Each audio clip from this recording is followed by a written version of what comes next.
জামায়াত কেন্দ্রীয় মজলিসের শুরার সদস্য ডক্টর আজল করিম বলেছেন, আমাদের মতো চিন্তা, ধর্ম, বর্ণ সব আলাদা হতে পারে।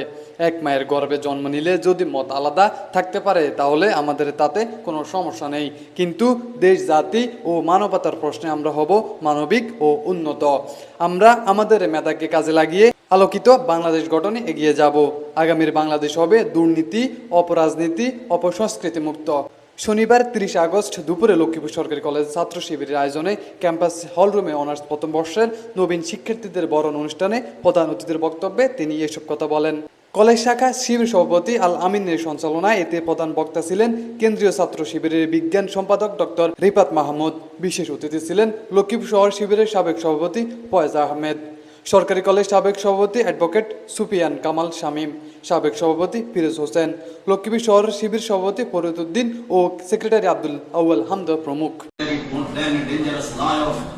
একজন মানুষের যদি নৈতিকতা থাকে, একজন মানুষের যদি অনলি ক্যারিয়ার থাকে, কিন্তু তার সাথে যদি তার মোরালিটি, ইথিক্স, তার বিহেভিয়ার, তার এক্সেলেন্সি যদি যোগ না হয়, তাহলে সে যত বড়ই শিক্ষিত হোক, যত বড় ডাক্তার, ডক্টর, ইঞ্জিনিয়ার হোক, ওটা জাতির জন্য সে একজন উন্মুক্ত, ক্ষিপ্ত সিংহ ছাড়া কিছু নয়।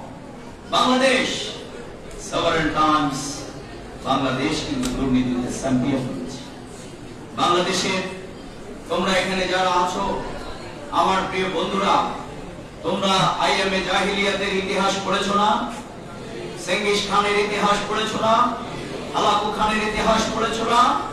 কিন্তু আমি অনেক ইতিহাস পড়েছি। ক্ষমতার জন্য শিশু থেকে মৃত্যু পর্যন্ত মানুষকে হত্যা করে লাশকে আগুন দিয়ে পুড়িয়ে দেয়। ২৪-এর আন্দোলনে যেটি হয়েছে আমি সেটি খুঁজে পাই না। Bangladesh our needs and demand visionary and honest leadership।